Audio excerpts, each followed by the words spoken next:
Ladies and gentlemen, welcome back to TMP Finance, where we make long and short-term investing simple. Let's take a look at the NASDAQ as we typically do, and also take a look at some stocks that have some pretty interesting action going on behind them. So, without further ado, let's hop into it.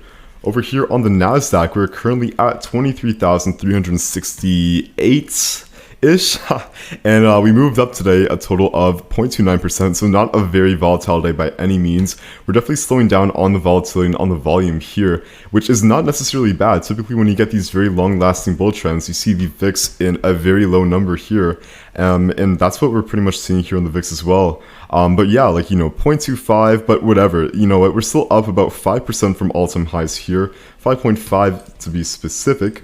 So you know what, we're still doing very well. It's just a little bit sluggish, but if you're a long-term investor or you are a swing trader that has a very clear risk level, there's nothing wrong with that whatsoever. So speaking about risk level, this is what I'm looking at for when it comes to the NASDAQ.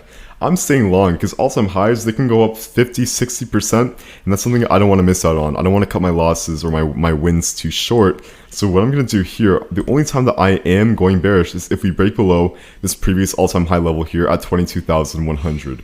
Reason being is because that would be a very significant lower low, and there's no need for us to go any lower than that. The only time that we're logically going to be coming back down here is to retest all-time highs, just to move back up higher, and that's pretty much it. But if you do start to move down here holding cash, if we start to break below this green line here, and this green line has been acting as a support ever since the end of the 2022 bear market, then that is when you're shorting the market, and that's definitely not a great sign. But how probable is that? I want to say like maybe a 2% chance, if that. But as far as the NASDAQ goes, very simple. You're just holding and going long until you have a reason not to. That's literally it. And when I say a reason, a very valid reason of an extremely bearish candle or a very obvious top, something like that. Let's take a look at the heat map over here. The heat map has been pretty mixed. Microsoft and Google were down almost about 1% today, but they have recovered in the past 30 minutes of the market closing. Apple has been... It's been Apple, it hasn't gone anywhere. Tesla's up 3%, Nvidia's up 1.8%. AMD has been flying up recently. This past week, it's just like it can't stop. The amount of momentum in AMD is ridiculous, and that's why we actually changed our take profit to over 180 when it comes to AMD compared to the 170 before. One stock that I'm not liking, Apple, again, nowhere. We're going absolutely nowhere with Apple. Let's just take a look at the play-by-play for Apple here.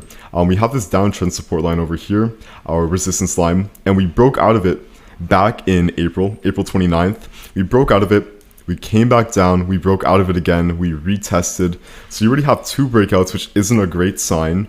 You do have a support level here, and it has respected the support level, but every single time that it comes back to break out of another resistance, for example, you have another resistance level that looks something like this here. When we broke out of that, we moved higher, but just to form back into another consolidation. So this is like 2-3 consolidations we've seen in just a matter of a couple months. And we broke out of that last week, and then take a look at this. Again, like going nowhere. So I'm not liking the looks of Apple. That shows that there's not a lot of confidence in the bulls to keep the markets up, that there's a lot of sellers too, and it's just been this huge tug of war. And today was a very ugly day as well, just because that this candle was pretty formed here, and that to me is looking like a very obvious kind of rounding pattern in the NASDAQ, which I don't like, and that's a very obvious top symbol for me, and one where I've got the best bear trades off of. But I like that it has come back to kind of break even, push a little bit into the green. But I want to see Apple move up higher. And until, all I can really do right now is just manage my risk. There are a lot better stocks to be choosing when it comes to upside potential and when it comes to growth that are not Apple. So what I'm saying is sell a bit of your Apple share, buy something else, but let Apple run in the background, but just not with too much of your capital. Let's take a look at another stock here, Tesla. Tesla is also stuck in a range here, and it's been getting very tight very recently. It's been stemming all the way back since December 17th of 2024, and now it's getting very obviously tighter. Now, we did place a short trade, which cashed out beautifully, shorting right from here down to here, and we placed another long trade in the Discord, and today we were up about 8% on the chart. It was really something like this, about 8% on the chart, or about 24% when it comes to our leverage, which is absolutely fantastic with a very, very good risk-reward ratio. So this is a trade that a lot of our members This is a trade that all our members cashed out on. And if you are looking to become a member and looking to become a better day trader and get all the insight into the market, come take a look at the link in the description, wap.com/tmpfinance. From there, you're going to get all the trades that I personally take in real time, including take profit, risk reward ratio, stop loss, percentage risk allocation, free one-on-one sessions, and so much more. So if you are interested in that, come take a look. But right now, what I'm looking for Tesla is going to be a break. It doesn't matter to what side. Most likely, it's going to be the upside, just because Tesla had some good earnings here, and Tesla is always a stock that has a lot of hype and a lot of expectation around. So pretty much, I'm just expecting a breakup, and then from there, very simple, just a simple breakout trade setting up there.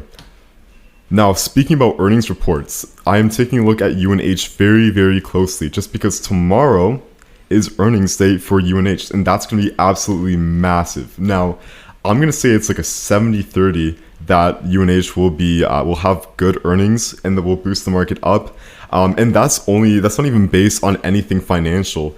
This is basically just based off technicals. So we've been falling very, very fast, way too fast, not even fast enough to draw a support line in too much time. And right now, I don't think that's sustainable for the market. Again, UNH is still one of the biggest private healthcare insurers for the US, and I don't see them going anywhere. It's just been bad publicity, and that's pretty much it. But I think as the news starts to die down and things start to heal, you'll see UNH come back up to these $600 price levels. I'm not saying recently, I'm not saying soon, I'm saying maybe in a year, 2 years, give or take. But still, that's still over 200%, or sorry, over 100% or 2 times your investment by the time we get there, which is a fantastic trade. Right now for UNH, if you were to draw some support, some form of a resistance level, it would be looking something like this. And right now we have broken out of our resistance line here, still moving down. So this is obviously not a good support level or a good resistance. However, if you take a look, we are broken out of that downtrend there. Our Bollinger Bands, we have escaped the bottom band here. We exited out, so I think this could be a very nice contender for a higher, for a lower high in the sequence. And then for our EMAs, we are still underneath all of our EMAs here, the 20, the 50, 100, and 200, which isn't a great sign, but I love to see that volume and volatility come in when earnings comes out tomorrow. So do keep an eye out for that. If you don't have a position in UNH, I actually would recommend taking advantage of buying at a very cheap price here. And I'm not saying to gamble earnings typically, but this is a very low price, and the risk reward ratio is very, very simple. What I'm looking at for UNH, I'm going to call this a very obvious market bottom, just because we were able to move up 20% within 2 days, and we got a very clear rejection there. So what I'm saying here is for our long position, placing your trade here, stop loss right below the swing low, take profit all the way up, all the way up. If you want to go to a level that has a lot of volume, take a look at this $460 level here. This has a lot of volume, and you may see some rejections there. But if you do believe in it long term, very simple. Either up here at 550s or all the way to all-time highs. All-time highs, I think, will be a bit of a push, and you will have to wait a long time. But for something very safe, you can look for something like the 450 level, and I think that's a great psychological number, and also a great risk-to-reward ratio of 5. If you're interested in learning how to take advantage of all the moves in the stock market, come take a look at the link in the description, wap.com/tmp-finance. From there, we're currently beating the nasdaq by a casual 177% year-to-date after our leverage, and for our stocks, and this isn't year-to-date, this is just since June 26th, we are currently up 81.11%. So if you want to join in with those profits there, you already know what to do. That's going to be a wrap, everyone. Thank you very much for tuning in, and I'll see you tomorrow. Peace out, y'all.